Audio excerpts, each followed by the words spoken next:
नमस्कार दोस्तों, मैं अभिषेक मिश्रा भिलवाड़ा स्वागत करता हूं अपनी इस नए उभरते हुए ऑनलाइन प्लेटफॉर्म पर। हमने राजस्थान भूगोल की सीरीज के अंदर अंतिम जो पढ़ा था कर्नल जेम्स टोड के बारे में पढ़ा था। हमें उसे नोट डाउन करना था। एक बार उसको थोड़ा सा रिवाइज कर लेते हैं क्योंकि आप भूल चुके होंगे। रिवाइज करके उसको फिर अपने नोट डाउन करते हैं। देखिएगा, हमने लास्ट में ये पढ़ा था कि कर्नल जेम्स टोड, ये जो कर्नल जेम्स टोड था इसके बारे में हम पूरा देख चुके थे।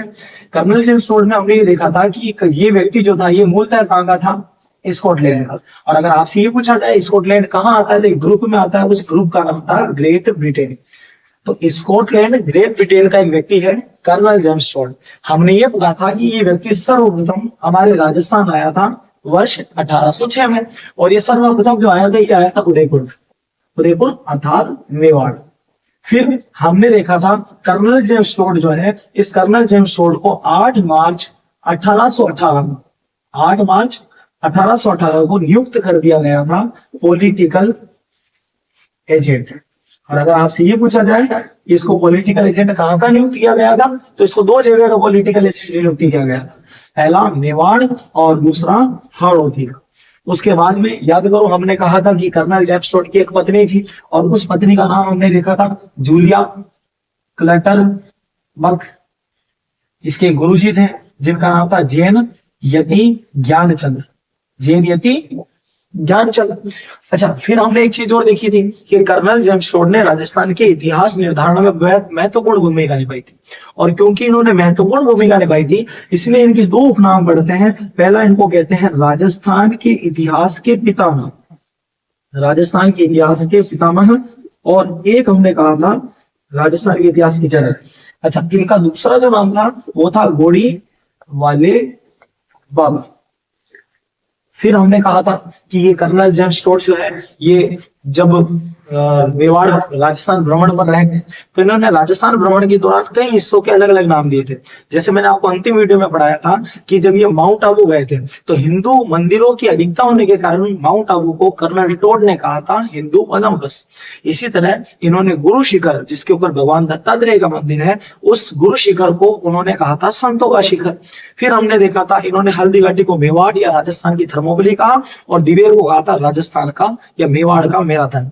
उसके पश्चात ये भीलवाड़ा से चित्तौड़ की ओर गए थे तो कुठोली गांव चित्तौड़ से इनको एक शिलालेख प्राप्त हुआ था। उस शिलालेख का नाम था मानमोरी शिलालेख। और ये मानमोरी शिलालेख इंग्लैंड ले जाते समय 1822 में इन्होंने समुद्र में फेंका था। मैंने आपको अंतिम वीडियो में यह बताया था कि मानमोरी शिलालेख में वर्णन मिलता है समुद्र मंथन का। 1822 में इंग्लैंड गए थे और 1835 में इंग्लैंड में इनकी मृत्यु हो गई थी। इसके बीच इन्होंने दो किताबें लिखी थी। उसमें जो पहली किताब थी उस किताब का नाम था the annuls and antiquities of Rajasthan, जिसका एक और नाम मैंने आपको बताया था the central and western Rajput states of India. इस पुस्तक का प्रकाशन दो भागों में होता है। दो भाग, पहला 1829, दूसरा 1832। पहले भाग में राजस्थान की वंशावली, मेवाड़ राजवंश और राजस्थान की भौगोलिक दशा का वर्णन मिलता है, जबकि दूसरे भाग में राजस्थान के अन्य राजवंशों का वर्णन मिलता है। हमने यहां तक पढ़ लिया था। अब हमें पढ़ना है इसके आगे का, लेकिन उससे पहले एक बार हम ये नोट डाउन करते हैं। आप साथ साथ में नोट्स बनाइएगा और आपका कोई भी क्वेश्चन हो आप कमेंट में बॉक्स में डाल दीजिएगा।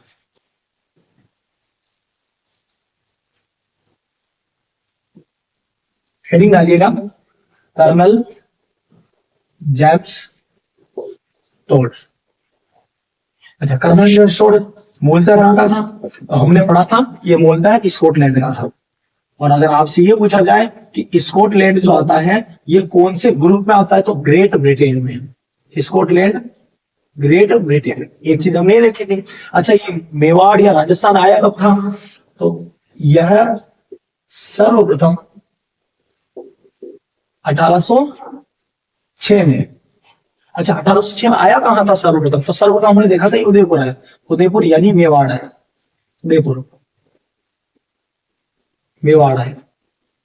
तो कर्नल जेम्स टोड बोलता है स्कॉटलैंड ग्रेट ब्रिटेन का है, सर्वप्रथम 1806 में उदयपुर मेवाड़ है। कर्नल टोड को 8 मार्च 1818 को मेवाड़ तथा हाड़ौती का, अच्छा क्या नियुक्त किया था, अभी हमने पढ़ा था पॉलिटिकल एजेंट। पॉलिटिकल एजेंट नियुक्त किया गया। एक बार वापस जल्दी से रिवाइज कर लो। कर्नल टोड कहां से आया था? हमने पढ़ा था स्कॉटलैंड ग्रेट ब्रिटेन से आया था। कब आया था? 1806 में। कहाँ आया? उदयपुर यानी मेवाड़ आया। और इसे क्या नियुक्त किया गया था? Political agent. जैसे आप जब हिस्ट्री पढ़ोगे तो आपको हिस्ट्री में यह पढ़ाया जाएगा कि प्राचीन समय में जो रियासतें हुआ करती थी उन्हें संभालने के लिए ईस्ट इंडिया कंपनी द्वारा एक अधिकारी नियुक्त किया जाता था प्रत्येक रियासत में। और वो जो रियासती अधिकारी होता था उसे कहा जाता था पॉलिटिकल एजेंट। तो कर्नल टोड को 8 मार्च 1818 को मेवाड़ और हाड़ौती इन दोनों का पॉलिटिकल एजेंट नियुक्त किया गया था। अच्छा, उसके बाद हमने देखा था कर्नल टोड के उपनाम। कर्नल टोड के उपनाम। अच्छा, कर्नल टोड के उपनाम हमने दो देखे थे। पहला देखा था राजस्थान के इतिहास के पितामह या जनक, और दूसरा हमने नाम देखा था घोड़ी वाले बाबा। राजस्थान के इतिहास के पितामह जनक और दूसरा घोड़ी वाले बाबा। याद करो, मैंने एक चीज आपको और बताई थी कि अगर आपसे पूछे राजस्थान के इतिहास के जनक या पितामह कौन है तो कर्नल टोड है। लेकिन राजस्थान के इतिहास के वास्तविक जनक, वास्तविक जनक ये कौन है? तो हमने कहा था ना, पंडित गौरी शंकर हीराचंद ओझा। हमने कहा था पंडित गौरी शंकर हीराचंद ओझा। अच्छा, एक चीज मैंने और बताई थी आपको, आपको याद होगा। अगर आपने नहीं देखी है तो वीडियो जाके देखनी है आपको, क्योंकि आप वो वीडियो देखोगे तब आप नोट डाउन करोगे, और जब नोट डाउन करोगे तो आपको याद होगा। हमने ये कहा था कि पंडित गौरी शंकर हीराचंद ओझा जो है ये कहाँ के हैं? तो ये राजस्थान में एक जगह के, और वो कहाँ का है? रोहिड़ा ग्राम। और रोहिड़ा ग्राम आता है सिरोही जिले में। रोहिड़ा ग्राम सिरोही। अच्छा, एक चीज हमने देखी थी। उसके बाद हमने कहा था कर्नल टोड की पत्नी, कर्नल टोड की पत्नी। अच्छा, कर्नल टोड की पत्नी का नाम क्या था? जूलिया क्लटरबक। जूलिया क्लटरबक। दो चीजें हो चुकी है। अच्छा, एक इनके गुरु कौन थे? गुरु गुरु थे चैन यति ज्ञानचंद। जैन यति ज्ञानचंद। उसके बाद में हमने पढ़े थे कुछ नाम कर्नल टोड ने। अब देखिए कर्नल टोड ने कौन कौन से नाम दिए। जैसे मैं उस जगह का नाम लिखता हूं आपके दिमाग में आना चाहिए क्या नाम दिया। जैसे नंबर 1 गुरु शिखर को, गुरु शिखर क्या कहा था? संतों का शिखर। गुरु शिखर को संतों का शिखर। अच्छा, दूसरा नाम क्या था? माउंट आबू। हाँ जी, माउंट आबू। हाँ, क्या कहा था माउंट आबू को? हाँ, मन में आना चाहिए। क्या आया? हिंदू, हिंदू ओलंपस। आदि तो बोल भी नहीं पा रहे हो आप में से। हिंदू ओलंपस। माउंट आबू को नाम दे दिया है हिंदू ओलंपस। दो नाम हो चुके हैं। अच्छा, तीसरा नाम याद करो। हल्दी घाटी को कुछ कहा था इन्होंने। हल्दी घाटी, इनको इसने कहा था राजस्थान का थर्मोपली। राजस्थान या मेवाड़ का थर्मोपली। और चौथा नाम था बीबीएर। और बीबीएर को इन्होंने कहा था मेवाड़ का मैराथन। अच्छा, आपने सुना होगा, बचपन से सुनते आ रहे हैं कि ऊंट को रेगिस्तान का जहाज कहा जाता है। ये जो ऊंट को रेगिस्तान का जहाज कहा था, ये भी किसने कहा था? कर्नल जेम्स टोड ने कहा था। एक बार जल्दी से रिवाइज करो। Colonel James Tod Scotland England का है, ग्रेट ब्रिटेन का, और 1806 में सर्वप्रथम उदयपुर यानी मेवाड़ आए थे। 8 मार्च 1818 को इनको पॉलिटिकल एजेंट नियुक्त किया गया था। कहाँ का नियुक्त किया? मेवाड़ और हाड़ौती का। उपनामों में राजस्थान के इतिहास के पितामह या जनक, और दूसरा घोड़ी वाले बाबा। वास्तविक जनक पूछे तो पंडित गौरी शंकर हीराचंद ओझा, रोहिड़ा नाम सिरोही। पत्नी का नाम क्या हो गया? जूलिया क्लेटरबक।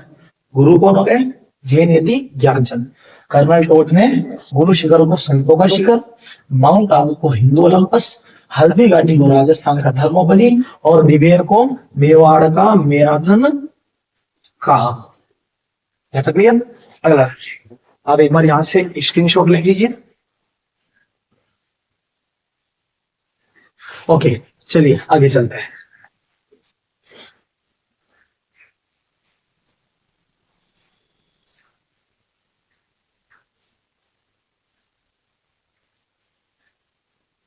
देखिएगा,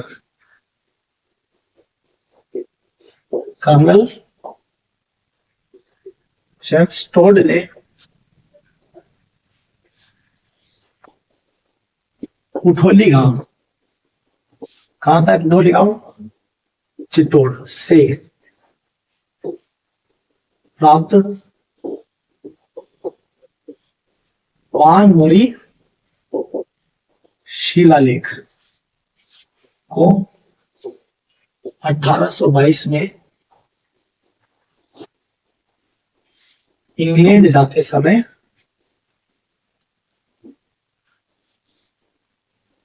समुद्र में फेंका। अच्छा, हमने ये लास्ट वीडियो में पढ़ लिया था कि कर्नल जेम्स टोड 1822 में गए थे, और जब ये गए थे तो इन्होंने चंदेरिया के नजदीक जो कुठोली गांव आता है वहां से एक शिलालेख प्राप्त किया था। उस शिलालेख का नाम था मानमोरी शिलालेख। और इस शिलालेख को ये जब इंग्लैंड जा रहे थे, अच्छा इंग्लैंड गए कब थे? 1822 में, और जाते समय इन्होंने इसको समुद्र में फेंक दिया था। अच्छा, अगर आपसे पूछा जाए कि इसमें वर्णन किसका मिलता है, तो इसमें वर्णन मिल रहा था समुद्र मंथन। तो ये याद रखिएगा, मानवरी शिलालेख में, मानवरी शिलालेख में समुद्र मंथन का वर्णन था। समुद्र मंथन का वर्णन था। एक चीज ये याद रखिएगा कि मानवरी शिलालेख में समुद्र मंथन का वर्णन था। अच्छा, कर्नल टोड की मृत्यु, कर्नल टोड की मृत्यु हाँ कब हुई थी? 1835। और कहां हुई थी? इंग्लैंड में। और कर्नल टोड की मृत्यु 1835 इंग्लैंड में हुई थी। अच्छा, कर्नल टोड की पुस्तकें कौन कौन सी है? कर्नल टोड की पुस्तकें, अच्छा कर्नल टोड की पुस्तकें कितनी है? हमने कहा था दो पुस्तकें। सबसे पहले हम पढ़ते हैं बुक फर्स्ट। कर्नल टोड की पहली जो पुस्तक है वो कौन सी है? नाम नाम देखिएगा उसका, the annuls and antiquities of Rajasthan. पहली पुस्तक का नाम है the annuls and antiquities of Rajasthan. अच्छा, ये याद करो, annuls and antiquities of Rajasthan, इसका एक और नाम भी था, जल्दी से, इसका दूसरा नाम, दूसरा नाम, हाँ क्या नाम था उसका? जल्दी, हाँ, the central and western Rajput states of India, the central and western Rajput states of India. अच्छा, हमने एक चीज और कही थी, the central and western Rajput states of India, यानी जो पुस्तक है the annuls and antiquities of Rajasthan, इस पुस्तक का प्रकाशन कहां से हुआ था? प्रकाशन कहां से हुआ? इंग्लैंड से। और कितने भागों में हुआ था? दो भागों में। दो भाग कौन कौन से हैं? भाग फर्स्ट 1829, भाग फर्स्ट जिसका प्रकाशन 1829। वर्णन किसका था इसमें? वर्णन मेवाड़ राजवंश, राजस्थान की वंशावली, और तीसरा था राजस्थान की भौगोलिक दशा। मेवाड़ राजवंश, राजस्थान की वंशावली, और राजस्थान की भौगोलिक दशा। अच्छा, भाग पहले का प्रकाशन कब हुआ था? 1829। दूसरे भाग का प्रकाशन, भाग सेकेंड, प्रकाशन कब हुआ था? 1832 में। और वर्णन राजस्थान के अन्य राजवंशों का, राजस्थान के अन्य राजवंशों का हमने यहां तक देख लिया था। अच्छा, एक चीज और मैंने बता दी थी कि कर्नल टोड ने अपनी पहली पुस्तक the annuls and antiquities of Rajasthan में, राजस्थान में इस प्रदेश का तीन नामों से संबोधन किया था। और वो तीन नाम कौन से थे वो देखते हैं। एक बार यहां तक आप लिख लीजिएगा, स्क्रीन शॉट ले लीजिए। ओके, कंप्लीट है। चलिए आगे देखिए।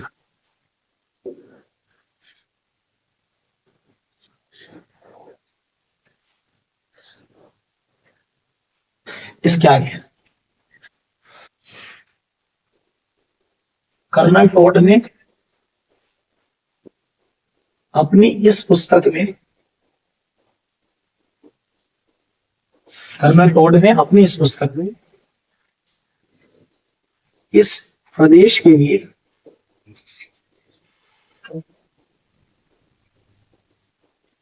3 नामों का प्रयोग किया।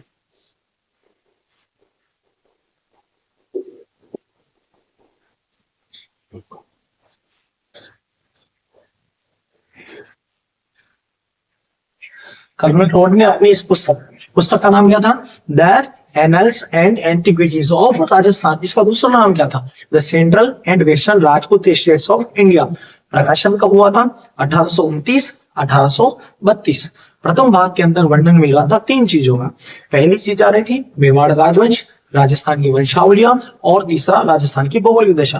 दूसरे भाग में मेवाड़ राजवंश के अलावा जितने भी अन्य राजवंश बचे हैं उन सब का वर्णन था। इस पुस्तक में कर्नल टोड ने इस प्रदेश के लिए 3 नामों का प्रयोग किया। 3 नाम कौन कौन से हैं? तो पहला देखिएगा, पहला नाम आता है राजस्थान, दूसरा राजस्थान, और तीसरा रजवाड़ा। अच्छा, अगर आप पूछे राजस्थान, राजस्थान, रजवाड़ा, इनका शाब्दिक अर्थ क्या है? शाब्दिक अर्थ, इनका शाब्दिक अर्थ होता है राजाओं का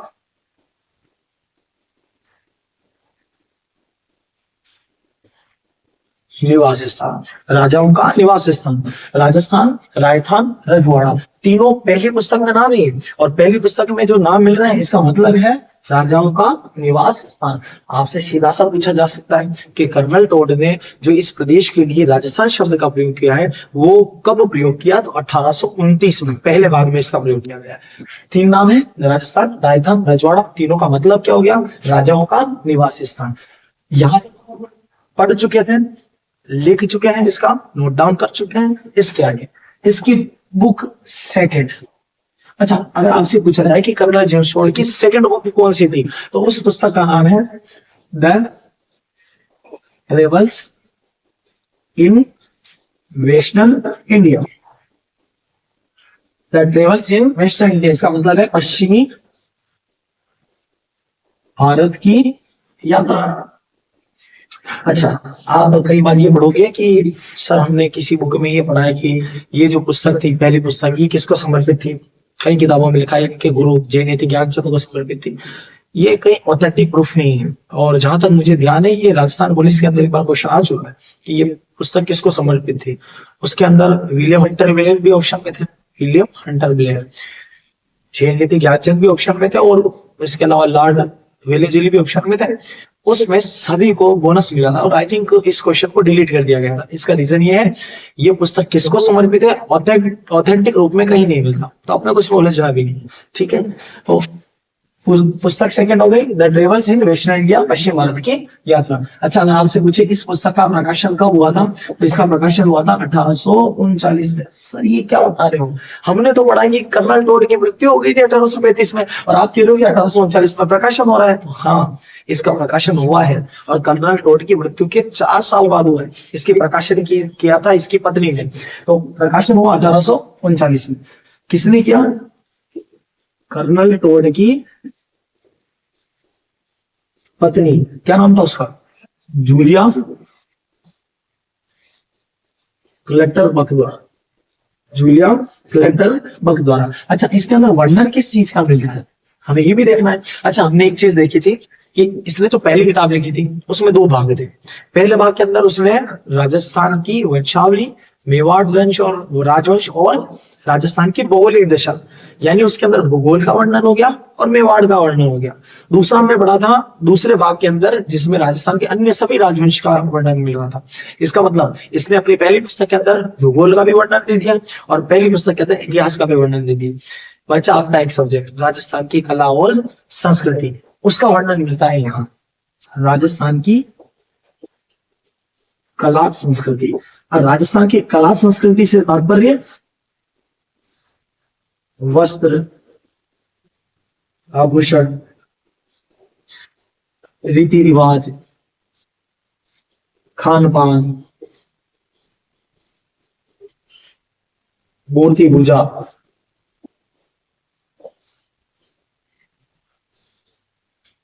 अंधविश्वास, प्रथाओं आदि। राजस्थान की कला संस्कृति आदि का वर्णन मिलता है कर्नल टोट की इस दूसरी पुस्तक में। यहाँ हमने कर्नल टोट पूरा पढ़ लिया है। आप इसका स्क्रीनशॉट ले लीजिए और इसको अच्छे से नोट डाउन कीजिएगा। कोई भी क्वेश्चन है आप कमेंट बॉक्स में डाल दीजिए।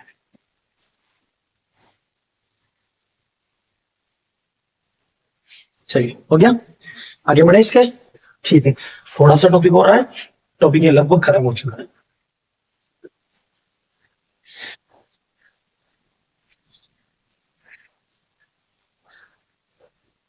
अच्छा, जैसे हमने कहा कि कर्नल टोट ने इस प्रदेश के 3 नामों का प्रयोग किया, राजस्थान, राजस्थान, रजवाड़ा।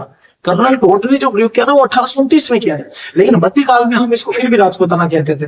तो सवाल ये आता है कि हमारे इस राजस्थान शब्द को मान्यता, औपचारिक मान्यता कब मिली? तो ये देखिए, राजस्थान शब्द को औपचारिक मान्यता।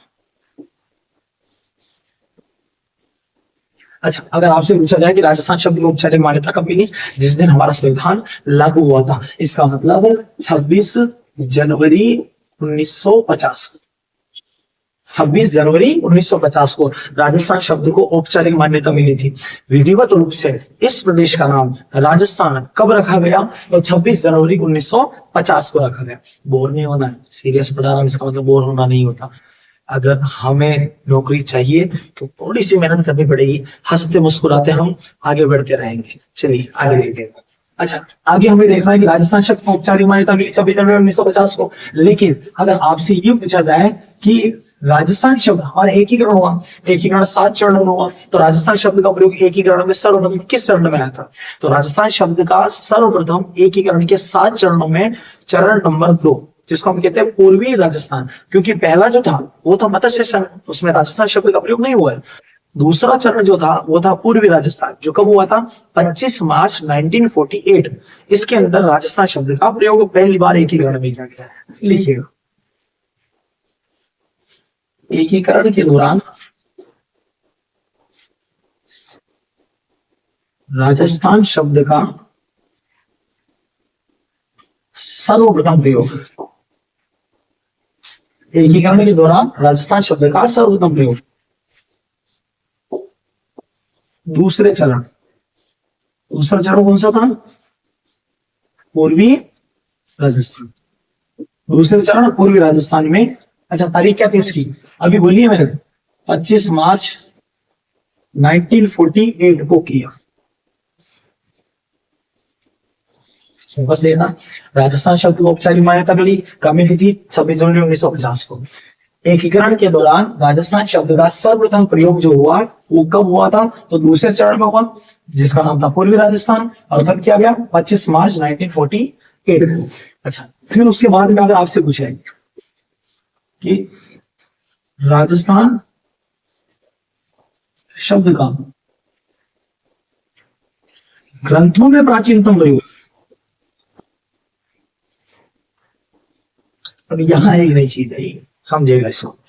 अगर आपसे ये पूछा जाए कि राजस्थान शब्द का ग्रंथों में प्राचीनतम प्रयोग का है, तो अभी हम पढ़ने वाले। लेकिन इससे पहले मैंने, आप पहली वीडियो जब देखोगे राजस्थान का नामकरण वाली, इसमें मैंने आपको एक चीज बताई है कि राजस्थान शब्द का जो प्राचीनतम उल्लेख मिल रहा था वो राजस्थान या द्वितीय नाम से मिल रहा था, और एक शिलालेख में मिल रहा था, बसंतगढ़ शिलालेख में, वो राजस्थान शब्द का प्राचीनतम प्रयोग है। लेकिन यहाँ पर पूछ रहा है ग्रंथों में प्राचीनतम प्रयोग, तो 2 ग्रंथ आते हैं। एक व्यक्ति आता है मुगनोत नेणसी, मुगनोत नेणसी द्वारा रचित। इसमें कौन सा ग्रंथ लिखा था? हाँ, आपके मन में आ चुका है, नेणसीदी ख्यात। नेणसीदी ख्यात 1665 में लिखा था, 1665। तो पहला जो ग्रंथ था वो कौन सा था? मुगनोत नेणसी द्वारा रचित नेणसीदी ख्यात। और एक ग्रंथ और याद रखिएगा, वीरबाण, वीरबाण द्वारा रचित राजरूपक 1731। में मिलता है। देखिए, राजस्थान शब्द का ग्रंथों में प्राचीनतम प्रयोग मूणोत नेणसी द्वारा रचित, नेणसी विख्यात 1665, और वीरबाण द्वारा रचित ग्रंथ कौन सा है? राजरूप। रचने वाला कौन है? वीरबाण, यानी ये लेखक हो गया, और लिखा कौन सा ग्रंथ है? राजरूप। कब लिखा गया? 1731। अब देखिएगा, एक तो शब्द आया 1665 में राजस्थान शब्द ग्रंथों में, और जबकि दूसरा जो शब्द का प्रयोग हुआ है वो हुआ है 1731 में। दोनों ही कर्नल टोड से पहले ही कर्नल टोड ने प्रयोग किया है 1829 में। ये आया है 1665 और 1731। और कौन से शब्द का प्रयोग? तो राजस्थान शब्द का प्रयोग आ रहा है। तो लेकिन इन्होंने प्रयोग तो किया, लेकिन प्रचलित करने का काम किसने किया? कर्नल टोड ने किया है। क्योंकि 1829 में जब कर्नल टोड ने अपनी पुस्तक में राजस्थान शब्द का प्रयोग किया था, पहली पुस्तक में, तब से ये प्रचलन में आया है। उससे पहले भी इस शब्द का प्रयोग हुआ है, लेकिन ये प्रचलित नहीं थे। अच्छा, हमने क्या देखा? औपचारिक मान्यता मिली 26 जनवरी 1950 को। एकीकरण के दौरान सर्वप्रथम जो प्रयोग किया गया, एकीकरण के दौरान जो सर्वप्रथम प्रयोग किया गया वो किया गया दूसरे चरण में, पूर्वी राजस्थान नाम से 25 मार्च 1948 को। राजस्थान शब्द का ग्रंथों में प्राचीनतम प्रयोग मूणोत नेणसी द्वारा रचित, नेणसी नहीं ख्यात, और वीरबाण द्वारा रचित राजरूप 1665 और 1731 में। अंतिम चीज, राजस्थान राज्य को अपना वर्तमान स्वरूप मिला। राजस्थान राज्य को अपना वर्तमान स्वरूप, आज जो हमारा राजस्थान है इसको अपना स्वरूप मिला था, यानी जो हमारे राजस्थान की सीमा है यह स्वरूप मिला था एकीकरण समाप्त होने के पश्चात, यानी एकीकरण का 7वां चरण। और एकीकरण का जो 7वां चरण था वो कब आया था? वो हुआ था 1 नवंबर 1956। तो राजस्थान को अपना वर्तमान स्वरूप मिला 1 नवंबर 1956 को। इसीलिए क्योंकि 1 नवंबर 1956 को एकीकरण समाप्त हुआ था, राजस्थान को अपना वर्तमान स्वरूप मिला, इसीलिए याद रखना हम 1 नवंबर को क्या मनाते हैं? नोट, 1 नवंबर, 1 नवंबर को हम एक दिवस मनाते हैं। कौन सा दिवस? राजस्थान, हाँ आप गलत सोच रहे हो। राजस्थान दिवस मनाया जाता है 30 मार्च को। यह मनाया जाता है राजस्थान स्थापना दिवस, राजस्थान स्थापना दिवस। और जबकि आपने जो कहा वो है 30 मार्च, उस दिन मनाया जाता है राजस्थान दिवस। तो याद रखिएगा, 1 नवंबर क्या मनाया जा रहा है? राजस्थान स्थापना दिवस। और 30 मार्च को क्या मनाते हैं? राजस्थान दिवस। ये राजस्थान दिवस 30 मार्च को। हाँ, जब ऑप्शन में विकल्प में 1 नवंबर ना हो तो उसका आंसर क्या माना जाएगा? 30 मार्च माना जाएगा, ये याद रखिएगा। विकल्प में 1 नवंबर ना हो तो राजस्थान स्थापना दिवस 30 मार्च माना जाएगा। ये मैंने इसलिए लिखा है क्योंकि ऐसा हो चुका है, क्वेश्चन आ चुका है। राजस्थान स्थापना दिवस कब मनाया जाता है? उसमें ऑप्शन है 15 अगस्त, 26 जनवरी, उसके अंदर ऑप्शन है 30 मार्च और है 2 अक्टूबर। तो क्योंकि उसमें 30 मार्च या 1 नवंबर ऑप्शन में ही नहीं है, तो हमें क्या करना है फिर? उसमें राजस्थान 1 नवंबर जब ऑप्शन में ना हो तो 30 मार्च राजस्थान स्थापना दिवस मानना है। मेरी तरफ से आपके राजस्थान नामकरण का जो टॉपिक था वो कंप्लीट हो चुका है।